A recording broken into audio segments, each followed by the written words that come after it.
AIMIM के सचिव अब्दुल सलाम उर्फ असलम मुखिया के हत्याकांड के बाद उन्हें उनकी आत्मा को शांति के लिए कैंडल मार्च निकाला गया और उन्हें अंबेडकर चौक पर श्रद्धांजलि दी गई।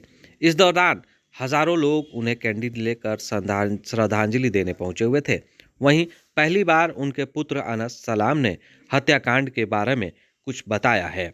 क्या कुछ बता रहे हैं उसे सुनवाएंगे, लेकिन उससे पहले देख लीजिए कि यह अंबेडकर चौक है और अंबेडकर चौक पर किस तरह से एआईएम के प्रदेश सचिव अब्दुल सलाम उर्फ असलम मुखिया के हत्या के बाद उन्हें लोग श्रद्धांजलि देने पहुंचे में हैं। वहीं इस कैंडल मार्च से उन्हें आत्मा की शांति मिले, इसके लिए श्रद्धांजलि दी जा रही है। आपको बता दें कि 12 फरवरी को देर शाम वो लखनऊ के लिए जा रहे थे, तभी उसी दौरान तुरकहाँ के समीप अज्ञात अपराधियों के द्वारा गोली मारकर उनकी हत्या कर दी गई थी, जिसके बाद पुलिस पूरे मामले की छानबीन कर रही है और उनके पुत्र के द्वारा 7 लोगों पर नामजद अभियुक्त बनाया गया, जिसमें 3 लोगों की गिरफ्तारी हो चुकी है। अन्य लोगों को गिरफ्तारी को लेकर भी मांग हो रही है। क्या कुछ अनस सलाम कह रहे हैं वो भी आप सुन लीजिए।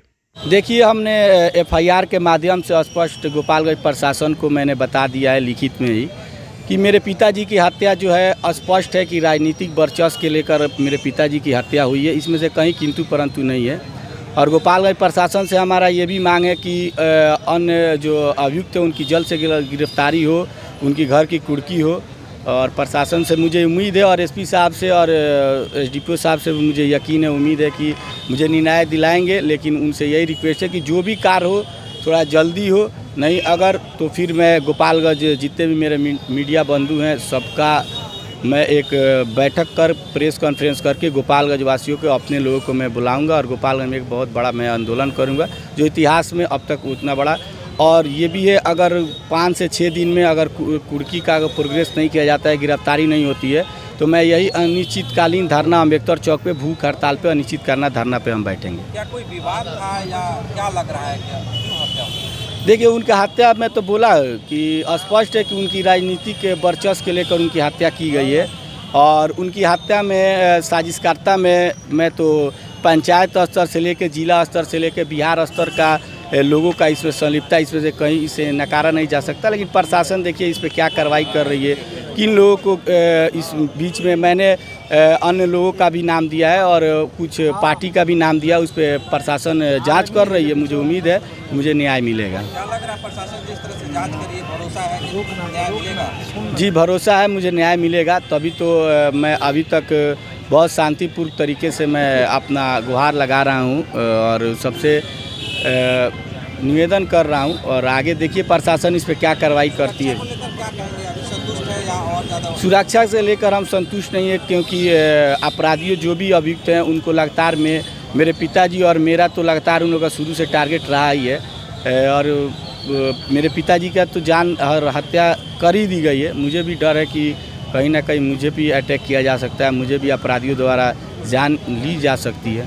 श्रद्धांजलि दी गई, क्या कहेंगे? श्रद्धांजलि दी गई है, बस लोगों का, उनके चाहने वाले लोगों का ये था कि उनको अम्बेडकर चौक पे गोपालगंज मोड़ पे उनको श्रद्धांजलि दी जाए। तो लोगों के कहने पर ये छोटा सा प्रोग्राम था, ना कोई आंदोलन था, ना कोई मुझे किसी से जताना था। बस उनके चाहने वाले लोग आए और उन्हें फूल अर्पित किए और ये कैंडल जलाकर उन शोक मौन रखे 2 मिनट के लिए। साहब भी आने वाले हैं क्या? जी देखिए, ये राष्ट्रीय स्तर की बात है। प्रदेश अध्यक्ष जो बिहार के हैं अभी ऐसा कोई मुझे सूचना नहीं दी है, अगर देंगे तो ज़रूर मैं आप लोगों को बताऊंगा। वहीं एआईएमआईएम के मुख्य प्रवक्ता डॉक्टर इमरान शेख ने कहा कि हमें पुलिस पर पूरा विश्वास है, लेकिन हम निवेदन करते हैं कि जल्द उन अपराधियों को गिरफ्तार किया जाए जिनके द्वारा यह हत्या की साजिश रची गई थी। क्या कुछ कह रहे हैं सुन लीजिए। देखिए, ये कहूँगा मैं कि this one is the very important pillar we have loss, और इसकी भरपाई नहीं की जा सकती है एमआईएम के साथ जो अभी हुआ है। और रही बात ये कि प्रशासन इसमें अपना काम कर रही है, हम लोग शुरू से ही लगे हुए थे। एसपी साहब से हमारी बात हुई थी, टीम आई हुई थी, आदिल साहब आए हुए थे, उसके बाद से अख्तर ईमान साहब आए थे। इन लोगों ने भी जाकर बात किया और बात करने के बाद निचोड़ अभी तक कुछ निकल के आ नहीं रहा है कि आखिर ये मामला क्यों हुआ। इतनी बड़ी हत्या, एक इतना इम्पोर्टेंट पिलर को आखिर क्यों हमसे छीन लिया गया, और जिससे हमारी जो पार्टी है उसको कमज़ोर करने के लिए, या उसके पीछे और कौन सा कारण था, इसका खुलासा बिल्कुल होना चाहिए। और मैं प्रशासन से भी ये उम्मीद करता हूँ कि इसका खुलासा करे और जल्द से जल्द, चूँकि पूरे हिंदुस्तान में चर्चा का विषय है कि आखिर असलम मुखिया की हत्या क्यों हुई है। कैंडल मार्च निकाला गया था अभी। जी बिल्कुल, कैंडल मार्च मान लीजिए इतनी बड़ी शख्सियत, इतनी बड़ी उनके साथ लोगों की उनसियत, तो जाहिर सी बात है कि लोगों का एक अपना आक्रोश है, और उस आक्रोश को दिखाने के लिए और ये बताने के लिए कि हम असलम मुखिया के कितने चाहने वाले थे, इसके लिए कैंडल मार्च निकाला गया है। क्या लगता है पुलिस कार्रवाई जो कर रही है, भरोसा है?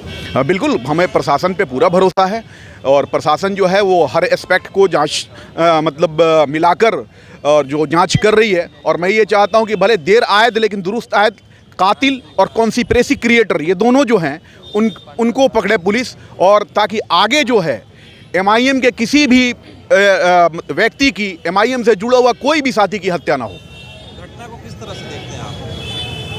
घटना को तो अभी जब तक पुलिस जो है वो क्लियर नहीं करती है कि आखिर घटना का क्यों किया गया है, हत्या होना ये कोई मामूली बात नहीं है।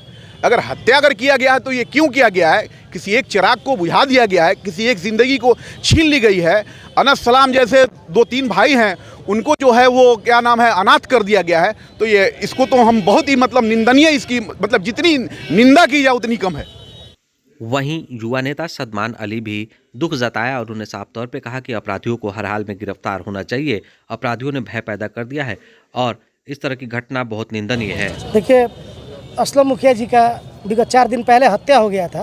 उनके श्रद्धांजलि सभा के लिए, उनके शांति के लिए एक श्रद्धांजलि सभा का आयोजन किया गया, जिसमें शहर के तमाम चाहने वाले, असलम मुखिया के चाहने वाले यहाँ उपस्थित हुए। और इस सभा से हम लोगों ने प्रशासन से मांग किया कि परिवार को सुरक्षा मुहैया कराया जाए, और इस केस में जो मुख्य आरोपी हैं, जो षड्यंत्रकारी हैं, जो इतने बड़े मजबूत व्यक्ति का हत्या कर देना, इस हत्या के पीछे किसका हाथ है उसको प्रशासन खोज निकाले। हम लोग प्रशासन से ये मांग करते हैं, और आपके इस चैनल के माध्यम से हम बताना चाहते हैं कि गोपालगंज को एक बहुत बड़ी क्षति हुई असलम मुखिया की हत्या के बाद से, और पूरा गोपालगंज सहमा हुआ है। जितने सामाजिक कार्य करने वाले लोग हैं सब सहमे हुए हैं। क्या लगता है कि ऐसा हो गया है जिस तरह से खौफ लोगों में है, क्या कहेंगे? देखिए, असलम मुखिया एक संपन्न व्यक्ति थे और बहुत सामाजिक थे, मजबूत व्यक्ति थे। उनका सामाजिक काम में बढ़ चढ़ के हिस्सा लेते थे। उनका हत्या हो गया तो आप समझिए कि हम जैसे समाज सेवी जो रोड पे बाइक से चलने वाले लोग हैं, लोगों के दिन दुख सुख में हमेशा खड़े हुए रहने वाले लोग हैं, उन पे तो भय का माहौल आएगा ही ना। पूरे बिहार में, पूरे गोपालगंज में जो भी सामाजिक काम करने वाले लोग हैं, सब में भय का माहौल है। क्योंकि ऐसे दिन दहाड़े रात को 9 बजे शहर के बीचों बीच गोली लग जाना कहीं ना कहीं दर्शाता है कि प्रशासन की जो स्थिति है काफ़ी लचर स्थिति है। तो आपने साफ तौर पर उनके पुत्र अनस सलाम को भी सुन लिया, क्या कुछ उन्होंने कहा है। अगर आप हमारा चैनल यूट्यूब पर देख रहे हैं तो सब्सक्राइब करिए, फेसबुक पर देख रहे हैं तो लाइक, शेयर और कमेंट ज़रूर करिएगा। लाइक, शेयर, सब्सक्राइब ज़रूर करें। धन्यवाद।